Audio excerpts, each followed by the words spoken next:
Hola amigos, sean bienvenidos a una emisión más de su programa de cultura política Político Animal. Les invito a que den me gusta y comenten porque al algoritmo de YouTube si no le dan estas funciones pues no comparte los videos y pues si no tenemos reacciones pues no crece nuestra audiencia. También les invito a que se suscriban y activen la campana de notificaciones para recibir el aviso de cada nueva emisión. Compartan estos videos para que más gente adquiera cultura política. Hoy 2 de septiembre haremos una evaluación del informe de gobierno y más bien del mensaje del tercer año de gobierno de López Obrador. Así que los invito a que juntos hagamos cultura política. Quiero agradecer saludos y comentarios de nuestros Intelifans, Sócrates Márquez, Annie Landa, Faith Brown, al maestro Octavio Casamadrid. Por cierto, la próxima semana, maestro, voy a comentar el tema que me sugeriste y va a estar buenísimo porque va a quitar muchas vendas de los ojos. También agradezco a Alfredo Márquez. No sé exactamente a cuál pronóstico te referías, porque si es el del pato cojo, pues ya se empezó a comprobar y ahorita lo vamos a comentar. Y si es sobre la consulta patito, pues veremos durante este mes de septiembre si alcanza el tiempo y después, para tener la legislación y puedan dar la oportunidad a que se realice conforme al calendario la famosa consulta de revocación de mandato. Y también vamos a ver si no se manipula el acopio de firmas para hacer la famosa consulta de revocación. Así es que, como dijo el clásico, al tiempo. Muchas gracias a todos por su preferencia.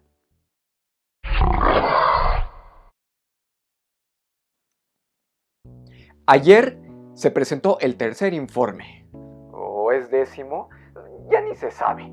Legalmente debería ser el tercero, pero pues si Obrador insiste en que todos son legales, pues ya debió dejar el poder porque legalmente solamente son 6. Pero bueno, independientemente de ese ruido, como decía Carlos Monsiváis, como en una telenovela, ha pasado de todo para que al final no pase nada.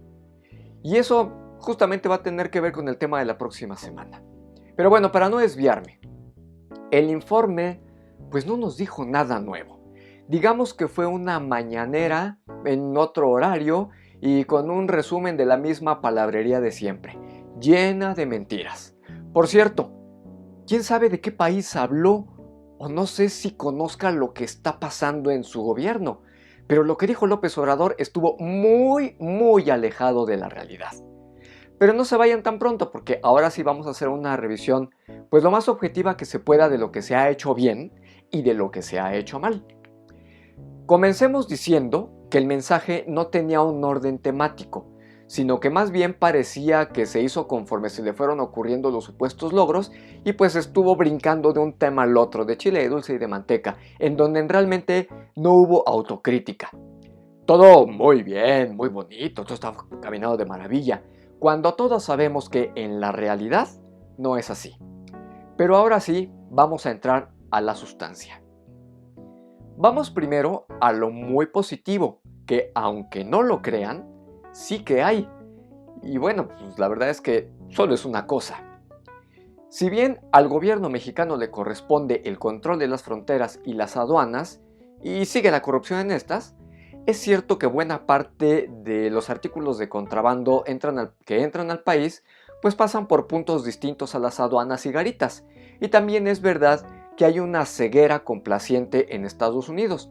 Por eso sí resulta positivo y muy positivo que el gobierno mexicano haya emprendido una demanda contra la industria de las armas de fuego en Estados Unidos, porque incluso en ese país todo comprador de armas de alto poder debe ser registrado para que se haga un rastreo de esas armas y evitar que caigan en las manos equivocadas, algo que no están haciendo. De manera que, independientemente de las omisiones y malas políticas de seguridad en México, sí es importante que se haga responsable a la industria armamentista de Estados Unidos por desentenderse del destino final de las armas de alto poder que se venden como caramelos en Estados Unidos y que entran ilegalmente a México para caer en manos del crimen organizado.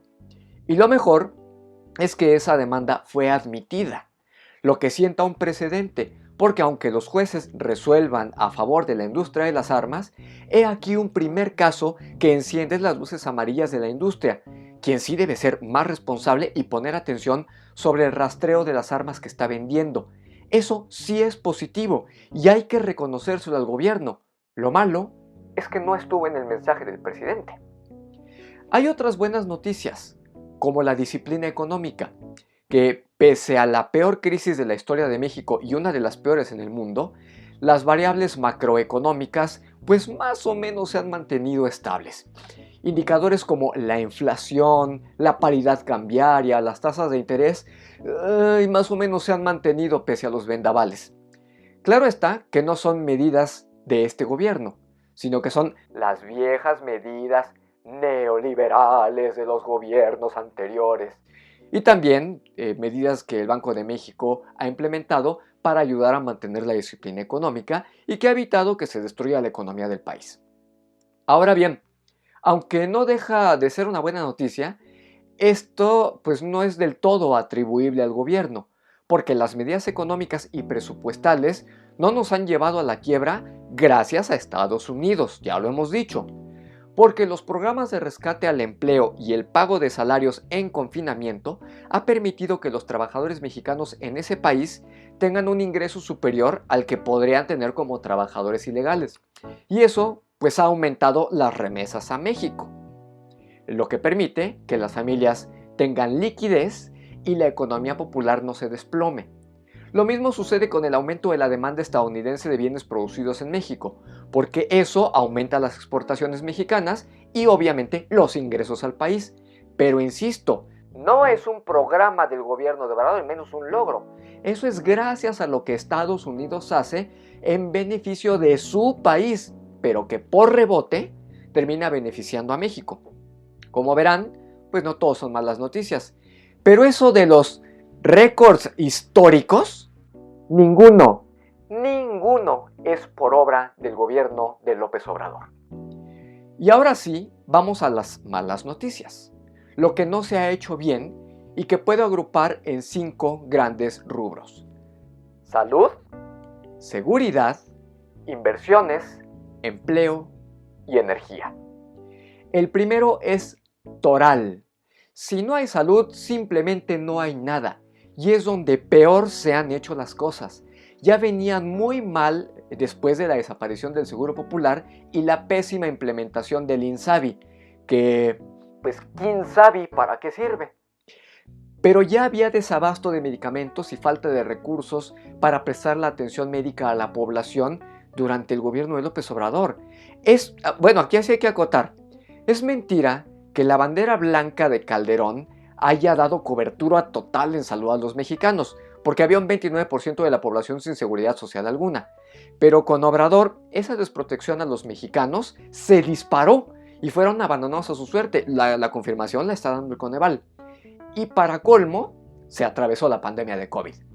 Y todo se volvió caótico, porque la genocida decisión de no hacer pruebas masivas y trazabilidad del contagio ha colocado a México en el top 5 de los peores países del mundo para gestionar la pandemia, junto con Estados Unidos, Brasil, India y Reino Unido. Si con las cifras oficiales ya van más de 3.4 millones de infectados y más de 300,000 muertos, con las cifras extraoficiales estimadas por el propio López-Gatell y la Secretaría de Salud, estaríamos hablando de 65 millones de infectados y 1.2 millones de muertos. Esas cifras que sueltan por ahí de manera escondida, pero que las suelta la autoridad y que no son las que nos están reportando a diario. Obviamente estas cifras más lo que se acumule, con la criminal decisión de sacar a los niños a las aulas sin corregir las deficiencias en la realización de pruebas y la trazabilidad del contagio. Especialmente cuando se demostró con evidencia que la vacuna no evita el contagio ni previene al 100% la mortalidad. A ver si no terminamos en una gran tragedia que convierta al Mesías tropical en Andrés Manuel Herodes Obrador. Esa pésima decisión sanitaria llevó a una crisis de empleo, porque a diferencia de otros países que salvaron las fuentes de trabajo que las empresas crean mediante el uso de recursos públicos para pagar directamente los salarios de los trabajadores mientras sus centros de trabajo estaban cerrados, en México se abandonó a los trabajadores y sus centros de trabajo y sus patrones a su suerte, en una política de corran y sálvense quien pueda. lo que desató las más altas tasas de desempleo de la historia. Y las actuales cifras de recuperación están maquilladas. Vamos a ver, cuando empezó la pandemia López Obrador dijo que se iban a crear 2 millones de empleos, pero todavía no se perdían. Y entonces se perdieron 12 millones de empleos, se han venido recuperando algunos porque se reabrieron las fuentes de trabajo, pero no estamos en donde estábamos. Y no, obviamente pues no se han creado los 2 millones que dijo López Obrador. Y él está diciendo en su mensaje que ya se recuperó el empleo gracias a sus funciones de gobierno. No es cierto. Veamos, la mayor parte de las fuentes de trabajo recién creadas son informales o con salarios más bajos. Y el aumento en el número de asegurados en el IMSS no es por la creación de nuevos empleos, sino por la inscripción de personas que ya tenían trabajo y que por la prohibición de la subcontratación o el outsourcing ahora aparecen como nuevos trabajadores ante el IMSS. Así es que no es cierto lo que está diciendo el presidente. Él dice que aumentó el salario mínimo, pero la mayor parte de los trabajadores no ganan el salario mínimo y ahora están ganando menos de lo que ganaban. No están llegando a los niveles del salario mínimo. O sea que el salario mínimo es un indicador meramente político que no se está viendo reflejado en la realidad económica de las familias. Bueno, el país sería un desastre económico de no ser por lo que está haciendo Estados Unidos y que nos está beneficiando. En México no se ha hecho absolutamente nada para proteger la economía popular, ni siquiera los programas sociales, como ya lo vimos hace unos programas. La política social solo mantiene a la población por debajo de la línea de la pobreza y lo reconoció López Obrador en su mensaje. Aspira a que 2024 una pareja de adultos mayores pueda tener el ingreso mínimo para poder comer.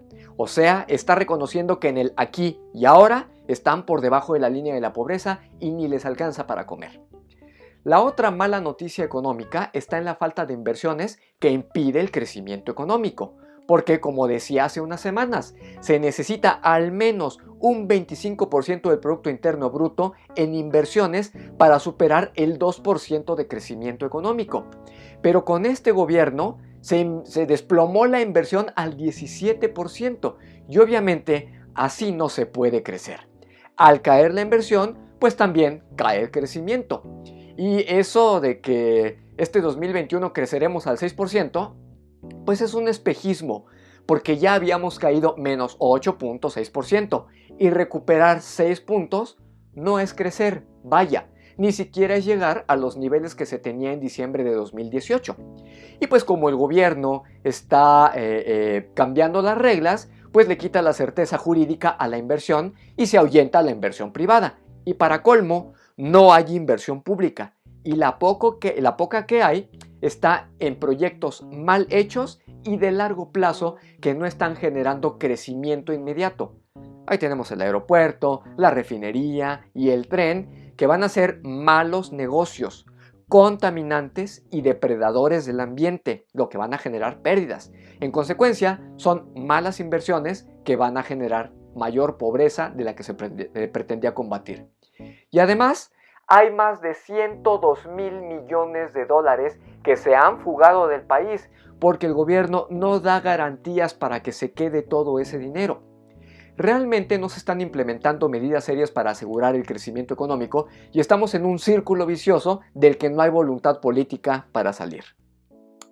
Y ya que hablamos de la refinería, en la política energética está otra mala noticia, porque ha sido un absoluto desastre que va contra la tendencia histórica. Apostar a energías contaminantes que ya van de salida y no son un buen negocio es un suicidio económico y empeora cuando todo se quiere hacer de manera centralizada y con recursos públicos, porque se está echando dinero bueno al malo en un pozo sin fondo que solo traerá pérdidas y más pérdidas. Pemex ya perdió el grado de inversión y sus bonos son considerados internacionalmente como basura. La CFE también va en picada y se le quiere sostener con alfileres por aferrarse a una idea equivocada de hace 50 años que ya demostró en los hechos que es una receta ideal para el desastre. De hecho, pese a que Obrador habla y habla y habla, en los hechos la gasolina está más cara que nunca. El gas también, incluso Gas Bienestar, es más caro que que su competencia en el sector privado. Y esa idea estatista del gas bienestar pues va a terminar saliendo mucho más caro que lo que teníamos antes, y ni qué decir de la energía eléctrica, que ha subido y lo podemos ver en nuestros estados de cuenta de la luz que pagamos. Si se genera un mercado negro de gas, va a ser por culpa de las malas decisiones que está tomando este gobierno. Obrador está usando un eufemismo. Dice que no son aumentos en términos reales, porque están en línea con la inflación. O sea, sube la inflación y están subiendo los precios con la inflación. Pero en los hechos reales sí hay un aumento y todos los podemos ver sin que nadie nos lo cuente. Para colmo, está echando dinero público para tratar de bajar el precio de los energéticos, y eso le quita más recursos al presupuesto del gobierno. De seguir por esa ruta, el país se nos va a desmoronar en las manos en esta misma década. Y la cereza del pastel de las malas noticias es la inseguridad.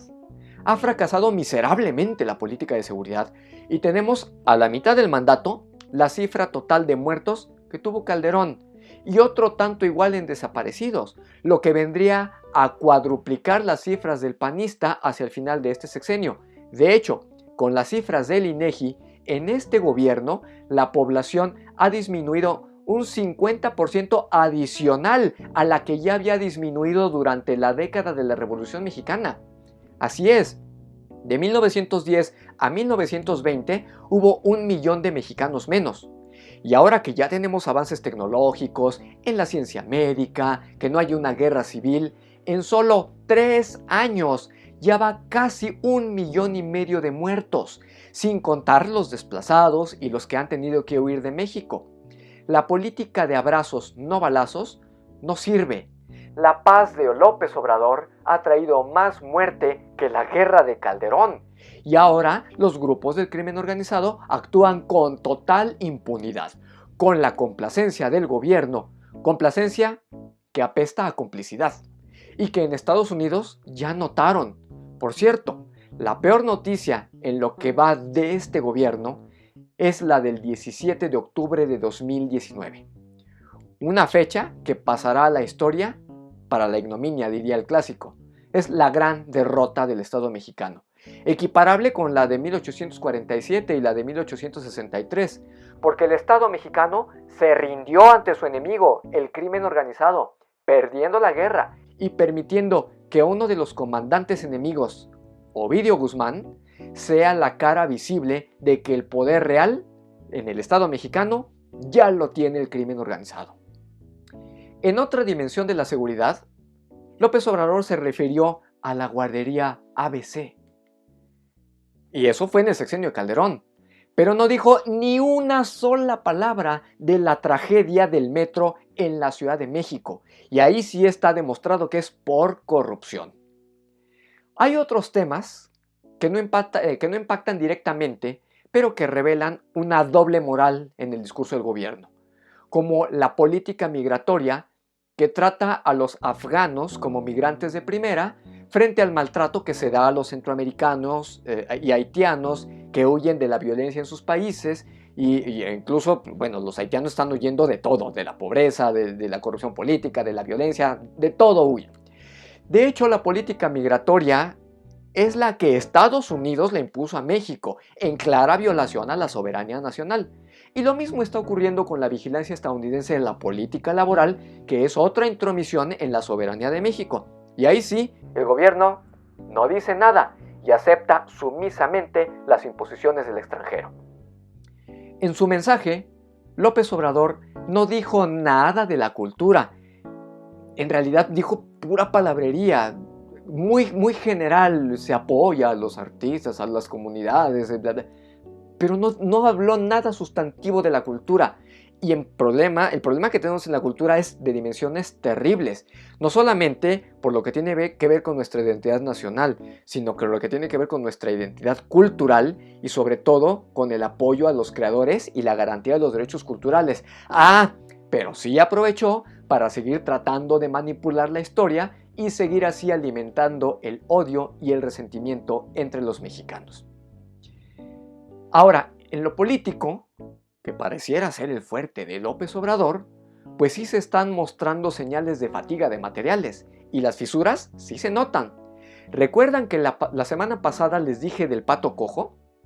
Pues ese mismo día se cambió a la secretaria de Gobernación y se revelaron las debilidades políticas del gobierno. López Obrador trató de hacer una jugada de ajedrez poniendo a la dama en el tablero del Senado para contener a Ricardo Monreal y al mismo tiempo Obrador se jaló a un incondicional como secretario de Gobernación. Pero es de su grupo más cerrado, es decir, en vez de mostrar más apertura y pluralidad para atender puentes políticos y tratar de resolver los problemas, hace lo que en términos militares se llama correr al álamo, donde se parapeta el grupo más cerrado para evitar más bajas, y ahora se fortalece el grupo más compacto de López Obrador con Gobernación, Hacienda, la Secretaría Particular, Pemex y el blindaje que se construyó con las Fuerzas Armadas, comprándolas con presupuesto y concesiones para desentenderse del resto de los temas. Parapetarse no es signo de fuerza, sino de debilidad, porque está perdiendo los apoyos y se nota que a su partido no le quedó más que negociar con la oposición en la Cámara de Diputados, que no es una mala noticia, al contrario, pero sí se nota que ya no se tienen los controles y que el diálogo es la única alternativa, que por cierto, es la mejor decisión que se puede tomar, gobierne quien gobierne. El otro signo de que si hay un pato cojo en la presidencia es que todo el fin de semana pasado, y pese al parapeto que se construyó, López Obrador fue interceptado físicamente por sus antiguos aliados de la CENTE que, olvidando por completo la investidura y demostrando la falta de inteligencia política del gobierno, de agendas de riesgos y de operación política, pues se mostró increíblemente vulnerable. Literalmente cercaron al presidente. ¿Qué tal si hubieran intentado atentar contra él o lo secuestran? Ya le perdieron el respeto a López Obrador. Su debilidad es ahora más evidente que cuando la advertí la semana pasada. Y por eso el lunes estaba contento con su victoria pírrica de salirse con la suya al arriesgar la vida de los niños con el regreso a clases. A ver si no terminamos en una tragedia que le cueste algo más que el ego a López Obrador. Porque vieron qué cara de satisfacción tenía cuando sus paleros incondicionales le estaban aplaudiendo. Es lo que a él le gusta, que le alimenten el ego. Pero como verán, su triunfalismo solo es de dientes para afuera, porque en los hechos reales el balance es negativo. Y pues la gente no es tonta.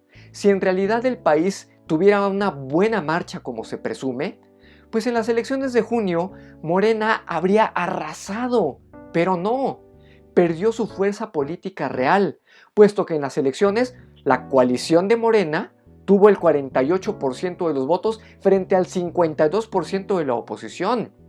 Perdió la mayoría calificada en la Cámara de Diputados y perdió la mitad de su bastión clave en la Ciudad de México. La realidad atropelló a López Obrador, como dije en noviembre de 2018 que sucedería. Los hechos hablan más que las miles de mentiras que se han dicho en las mañaneras. Y bueno, en la realidad, pues está bien medidísimo. 80 mentiras diarias. Más de 60,000 mentiras en lo que lleva de su gobierno. Y bueno, pues tiene que decir mentiras, no podría ser de otra manera, es parte del manejo de la opinión pública. Ningún gobernante en su sano juicio tendría la honestidad para decirle a la población que está gobernando mal y que las cosas no le están saliendo. De hecho, Obrador está resultando el presidente más mentiroso de la historia de México. Y la corrupción sigue e incluso ha aumentado. Ahí están los casos de sus 2 hermanos, sus hijos, la mitad de su gabinete. Sí, ha habido más de 1 billón de pesos en ahorros, bueno, al menos eso dice. Pero si ha habido todos esos ahorros, ¿por qué carambas el gobierno anda tan necesitado de dinero? Después de todo, se ha venido cumpliendo lo que pronostiqué antes de que iniciara este gobierno, y ya solo falta que se cumpla el último pronóstico. Dije que el 1 de diciembre de 2018 no pasaría nada, nada cambiaría, y que a los primeros 100 días de gobierno no pasaría nada. Lo mismo al primer año de gobierno, y a la mitad del mandato en la que estamos ahorita, y al 6.º año. Como verán, se han cumplido 4. Todo se ha cumplido a excepción del 6º año, pero eso pasa porque todavía no llegamos al 6º año. Pero no se ve que las cosas vayan a cambiar. Y en consecuencia, pues será una realidad absoluta que nunca existió una 4ª transformación y no ha sido más que un fracaso. También, como verán, no he mencionado nada que no se haya comentado en los programas anteriores, tanto en los temas como en los conceptos que se emplean en la teoría política. Así que si han seguido todos los capítulos de este programa, habrán entendido cada palabra y cada concepto que aquí se ha dicho. Justamente para eso necesitaba este programa, para que se nos fuera creando una cultura política y todos nos pudiéramos entender en el mismo idioma.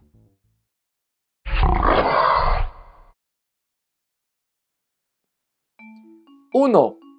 Para cómo van las cosas, no descarten que Estados Unidos y el régimen talibán terminen como aliados, ahora contra un enemigo común, el Estado Islámico. 2. La debilidad política de López Obrador no es mala noticia. Al contrario, es la prueba de que la coalición gobernante se ve obligada a dialogar con la oposición, y esa es una excelente noticia. La conformación de los órganos de gobierno de la Cámara de Diputados demuestra que sí se puede llegar a acuerdos civilizados entre las fuerzas políticas, y eso sirve para controlar al poder público. Justamente se trata de que el poder sea vigilado, y ahora solo hace falta que nosotros, los ciudadanos, estemos al pendiente de lo nuestro, encima de nuestros representantes, para vigilar y controlar al poder. Porque ya lo he dicho e insisto, Obrador no manda, mandamos nosotros. 3. Julio Scherer renunció al gobierno. Un día antes del informe, algo se rompió al interior de la presidencia. Hay problemas en el paraíso tropical. Y eso me llega a pensar en 4. Pongan atención a Ricardo Monreal. Está operando de bajo perfil y ni todos los ajustes que hizo Obrador le causaron afectación alguna al zacatecano. E incluso él está operando con los actores políticos de todos los partidos, sin que Morena o López Obrador lo puedan detener. Monreal tiene mucha información y es un as bajo la manga. Hasta aquí por hoy del Político Animal. Si les gustó este video, no dejen de suscribirse y activar la campana de notificaciones para recibir el aviso de nuestros próximos videos. Opinen en la caja de comentarios e inviten a más amigos a que obtengan cultura política para que no se dejen engañar. Y no se pierdan nuestro próximo programa, porque en atención a la petición del maestro Octavio Casamadrid, hablaremos del gato pardo y quitaremos muchas vendas de los ojos. Por lo pronto, es todo de mi parte y los espero el próximo jueves en una emisión más del Político Animal. Hasta la próxima.